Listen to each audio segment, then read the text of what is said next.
ছিনতাইকারী বা ডাকাতের হাত থেকে বাঁচাতে পারে আপনাকে এই জিনিসটা। এটা আমরা নিজেরই তৈরি করে নিয়েছি, খরচ হয়েছে মাত্র 362 টাকা। এই ধরনের টেজার বা স্টান গানগুলো মার্কেটে বিক্রি হচ্ছে 1200-1000-এর আশেপাশে।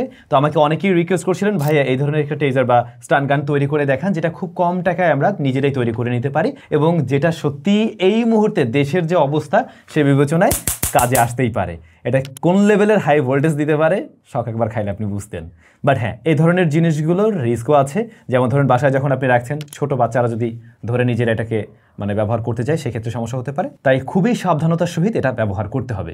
আজকের ভিডিওতে আমরা দেখব এটা আমরা কিভাবে তৈরি করেছি, কোন জায়গা থেকে এই জিনিসগুলো কিনে নিয়েছি এবং নিজেও কিভাবে মাত্র 362 টাকায় এটা তৈরি করে নিতে পারবেন। আমার ভিডিও ডেসক্রিপশনে এটা তৈরি করার জন্য যাবতীয় লিঙ্ক টিঙ্ক সবকিছু দেওয়া আছে, আপনারা সেখান থেকে চাইলে পারচেস করতে পারবেন। এটা তৈরি করার জন্য আমাদের ঠিক এই কয়টা জিনিসই লাগবে, এর বেশি কিছু লাগছে না। আর এইগুলোই মূলত আপনাকে কিনতে হচ্ছে। এখন এই টোটাল জিনিসটা না একটা প্যাকেজে ছিল, এই যে একটা 1 2 3 4 5 এই 5টা জিনিস আমাকে কিনতে খরচ করতে হয়েছে 362 টাকা। 362 টাকা আমি কিনতে পারছিলাম, বাট আমি দেখলাম দারাজে আরও বেশ কিছু রেটে আছে এগুলো, বাট সর্বনিম্ন আমি এটাই পেয়েছিলাম। সো ফার্স্ট অফ অল রয়েছে একটা ব্যাটারি 3.7 ভোল্টের। এটা দেখে মনে হচ্ছে না যে একদম নতুন ছিল, এটা যতদূর সম্ভব পুরনো কোনো ল্যাপটপের ব্যাটারি হতে পারে, বাট আমাদের কাজ এটাতেই চলে যাবে। সেই সাথে রয়েছে একটা বুস্টার, যেটাই মূলত ওই যে হাই ভোল্টেজ জেনারেট করতে পারবে এই ছোট্ট ব্যাটারিটা থেকে। একটা কেস রয়েছে, এটা এই ব্যাটারি হোল্ডার হিসেবে কাজ করবে। আর একটা সুইচ রয়েছে, প্লাস একটা চার্জিংয়ের জন্য হচ্ছে গিয়ে এই সার্কিটটা দেওয়া আছে, মডিউলটা দেওয়া আছে আর কি। That's it. তো এই টোটাল জিনিসটাকে এখন জাস্ট সেট আপ করার পালা। এখন সেট আপ আপনি যে কোনোভাবেই করতে পারেন, আপনি আপনার মতো করে একটা ডিজাইন করতে পারেন। বাট আমরা কী করছি জানেন, একটা নর্মালি একটা প্লাস্টিকের পাইপ কেটে নিয়েছি, যার ভিতরে আমরা চাচ্ছি সব কিছু ইনস্টল করতে। লাইক এটা ভিতরে থাকবে, এটাও ভিতরে থাকবে, এরপরে সুইচ, আর এই পাশে শুধুমাত্র একটা চার্জার। That's it. সামনে দুইটা তার বের হয়ে থাকবে। প্রথমত আমরা এই সুইচটাকে বসাবো, তারপরে অন্যান্য সার্কিটগুলো আমরা সেট করছি। তো আমরা একটু এখানে এটাকে সোল্ডারিং আয়রন দিয়ে জাস্ট ঝালাই করে নিচ্ছি।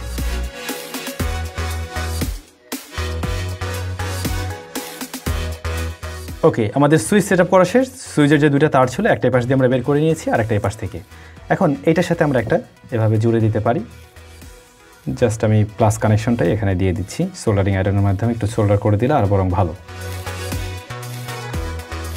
আচ্ছা, সোল্ডারিং হয়ে গেলে আমরা এটাকে কস্টেপ দিয়ে মুড়ে নিতে পারি, যাতে করে কোনো ধরনের শর্ট সার্কিট জাতীয় কোনো প্রবলেম না তৈরি হয়।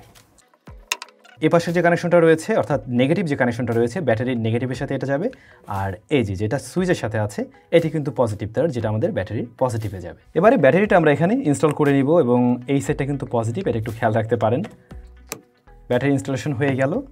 এটা যেহেতু নেগেটিভ লাইন, তো আমাদেরকে ওটার সাথে কানেক্ট করতে হবে, যে কারণে আমরা এই পাশ থেকে এটাকে ঢুকিয়ে দিচ্ছি।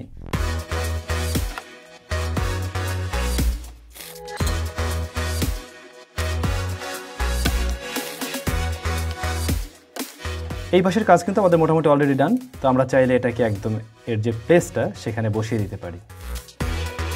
আচ্ছা, আমাদের এই পাশের কাজ তো একদমই কমপ্লিট। জাস্ট এখন এখানে আমাদের ব্যাটারিকে তো আবার চার্জ করতে হবে, রাইট? তো সেজন্য আমাদেরকে এ পাশ থেকে একটা কানেকশন বের করতে হবে।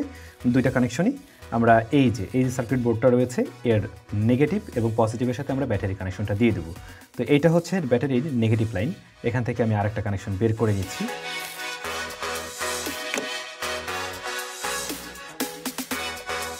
আমরা নেগেটিভ লাইনটা পেয়ে গেছি। এখন এটাকে আবার তার পজিশনে বসিয়ে দিচ্ছি, যেহেতু এটা আমাদের আর আপাতত প্রয়োজন নেই। ওকে, ডান। আমাদের এদিকে লাইন কিন্তু অলরেডি আছে, হ্যাঁ। তো আমরা দেখতে পারি যে আসলে এটা কাজ করছে কিনা। অলরেডি কিন্তু এটা কাজ করছে, বাট আমাদের চার্জারের সাইডটা ঠিক করে নেই। সো এবারে আমাদেরকে এই সার্কিট বোর্ড থেকে দেখতে হবে কোন পাশটা পজিটিভ কোনটা নেগেটিভ। এখানে ওই যে বি প্লাস এবং বি মাইনাস দেওয়া আছে। বি প্লাসটা হলো ব্যাটারি পজিটিভ, বি মাইনাসটা হলো ব্যাটারি নেগেটিভ। ওকে, অল কানেকশন ডান, একদম সব কিছু রেডি। কিন্তু এখন এমন দেখতে তো আর হলে চলবে না, তাই না? জিনিস আরও সুন্দর করতে হবে, আর এটাকেও একটু সুন্দর করে এখানে সেট আপ করে দিতে হবে। বাট এটা কি কাজ করছে? কাজ করছে। আমরা একটা পাওয়ার ব্যাংকের সাহায্যে এটাকে একটু চার্জ দিয়ে দেখি যে আসলে ব্যাটারিতে চার্জ হচ্ছে কিনা। যেমনটা আপনি দেখছেন, এখানে কিন্তু ব্যাটারিতে চার্জ নিচ্ছে। সো এবার জাস্ট দুই মাথা লক করে দিলেই চলবে। আর এই সামনের অংশটা আমরা চাইলে আরেকটু সুন্দর করতে পারি। সো আমরা ব্যাক সাইডটা যদি আগে ফার্স্টে তৈরি করি, আমি যে কাজটা করছিলাম, একটা পিভিসি বোর্ড কেটে নিয়েছি। সো এই যে এখানে অলরেডি কাটাও আছে, শুধুমাত্র এটাকে আমি এখানে সেট আপ করে নেব। এই সার্কিট বোর্ডটা আমরা এর সাথে গ্লু গানের সাহায্যে লাগিয়ে দিচ্ছি আর কি। আচ্ছা, এবারে জাস্ট এটাকে লক করে দিলেই চলবে। ডান। এটা একদম সাইজ মতো কাটা ছিল। আমি আর এটাকে গ্লু দিয়ে আটকিয়ে দিলাম না, চাইলে এটাকে আমরা সুপার গ্লু দিয়ে আটকিয়ে দিতে পারি। এবারে এ পাশের পালা। এই পাশেও আমরা ঠিক এরকমই আরেকটা বোর্ড ব্যবহার করছি। এখন আপনি চাইলে এই জিনিসটা কিন্তু দুইভাবে করতে পারেন। যেমন ধরুন আপনি চাইলে খুব সহজে এই যে এটাকে এভাবে দিয়ে এটাকে ধরুন লক করে দিলেন, এই যে এরকম করে লক করে দিয়ে আপনি এই দুটোকে এখানে কেটে দিতে পারেন। এটা একটা হতে পারে যে আপনি এখানে কেটে দিলেন, দ্যাটস ইট, এটা কাজ করবে অবশ্যই। বাট আমরা মনে হয় আরেকটু সুন্দর করতে পারি জিনিসটাকে চাইলে, এবং সেটা করার জন্য আমরা যে কাজটা করছি, এখানে আমি এরকম দুইটা জিনিস ব্যবহার করছি। এটা 2 পিনের ভিতরে ছিল, তো আমি কি করব, এর মাথায় যাতে জিনিসটা দেখতে একটু সুন্দর হয় সেজন্য আমরা এটা ব্যবহার করে দিব। ওকে, তো এই জিনিসটা তৈরি হয়ে গেল। এখন আমাদের কি করতে হবে, এইখানে কেবলটাকে অ্যাটাচ করে দিতে হবে। সো এই কেবলটা একটু বের করে নিতে হবে আমাদেরকে। এখন ডান, আমরা কেবলগুলো বের করে নিয়েছি। এবারে জাস্ট এখান থেকে আমাদেরকে একটা মোড়ে দিতে হবে, দেন এটাকে আমি টাইট করে দিচ্ছি। আচ্ছা, এখানে তো আমরা সেট আপ করে দিয়েছি, বাট এখন যেটা হতে পারে, আমরা যখন এটাতে সুইচটা দিব ভিতরে ভিতরে ফায়ার করতে পারে, যেটা হওয়ার পসিবিলিটি অনেক বেশি। ইয়াপ, সেটাই হচ্ছে। এ কারণে আমরা এই জায়গাটাকে কোনো কিছুতে আটকিয়ে দেবো। সেটা হতে পারে গ্লু গান দিয়ে, সেটা সবচাইতে বেস্ট কাজ করবে। মানে এটাকে টোটালি সিল্ড করে দিতে হবে যাতে এই পাশ থেকে কোনো ধরনের কানেকশন না পায়। ওকে, যে এই পাশটা শুকিয়ে গিয়েছে, এখন যদি আমরা দিই তাহলে কিন্তু সামনে থেকেই এটা আসবে, যেমনটা দেখছেন। শিট, অফ হওয়ার পরেও কিন্তু আমি এটা শক খাইলাম মারাত্মক রকমের। সেই কি একটা অবস্থা, ভালো রকমের একটা শক দিল। আচ্ছা, খুব সাবধান আপনারা এটা যারা তৈরি করবেন, একে তো বাচ্চাদের সামনে অবশ্যই এটা রাখবেন না। আর আমার যেটা মনে হয় আপনারা যে কাজটা করতে পারেন, এইটার সাথে একটা সেফটি সুইচ, আরও একটা সেফটি সুইচ এপাশে ব্যবহার করতে পারেন, যেটা অন করে নিয়ে এই পুশ সুইচে চাপ দিলে কাজ করবে। আমার মনে হয় সেটা করা সবচেয়ে ভালো হবে। আদারওয়াইজ দেখা যাবে কি এরকম একটা জিনিসে হঠাৎ করে চাপ লাগলে এইভাবে শক দিবে। আচ্ছা, আমরা আরও একটা জিনিস দেখছি একটু সমস্যা হচ্ছে, সেটা হচ্ছে অনেক সময় মাথার দিক থেকে শক না দিয়ে নিচ দিকে দিচ্ছে। তো আমরা এই নিচের অংশটা জাস্ট কস্টেপ দিয়ে মুড়িয়ে দেব, তাতে করে শুধুমাত্র সামনের দিক থেকেই কাজ করবে। আমরা এখানে কস্টেপ দিয়ে দিয়েছি, এবারে কিন্তু একদম পারফেক্টলি ওয়ার্ক করছে। তবে আমি চাইলে, দেখি আবার শকটক দেয় কিনা, আমি চাইলে কিন্তু এটা খুলেও দিতে পারি। ইভেন এটার প্রয়োজন যে আছে এমনও না, কারণ আমাদের যে স্ক্রুগুলো আগে ছিল সেগুলোই বেশ বড়, বরং আমি দেখলাম শুধু স্ক্রুতে আরও ভালো রেজাল্ট দিচ্ছে।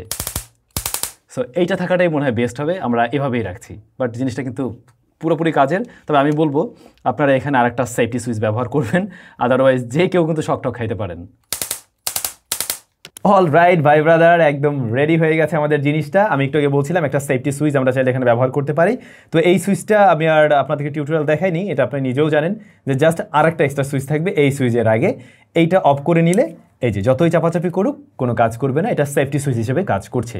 তো এতে করে আমাদের আর শক খাওয়ার পসিবিলিটি থাকবে না যদি কোনো বাচ্চাও ধরে, মানে হঠাৎ করে কেউ ধরে যদি একটা চাপ দেয়, অনেকে তো জানবেও না জিনিসটা কি।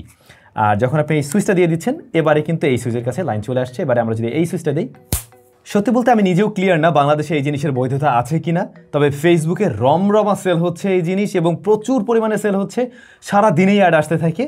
তো যে কারণে চিন্তা করলাম যেহেতু ওভাবে বিক্রি করছে, তো কিভাবে তৈরি করা যায় আরও কম মূল্যে, সেটা বোধহয় মানুষকে শিখিয়ে দিলে আরও বেশি কাজে লাগবে। তো কেমন লাগলো এই যুগ উপযোগী ভিডিওটা অবশ্যই কিন্তু কমেন্ট করে জানাবেন। আপনাদের প্রায় 600-700 টাকা বাঁচিয়ে দিলাম, থ্যাঙ্কস একটু জানাইতেই পারেন। এবং এই ভিডিওটা শেয়ার করলে আশা করছি অনেকেরই কাজে লাগবে। সো আপনাদের কাছ থেকে ওইটুকু শেয়ার তো আশা করবোই। সবাই ভালো থাকবেন, সুস্থ থাকবেন, দেখা হচ্ছে নতুন ভিডিওতে।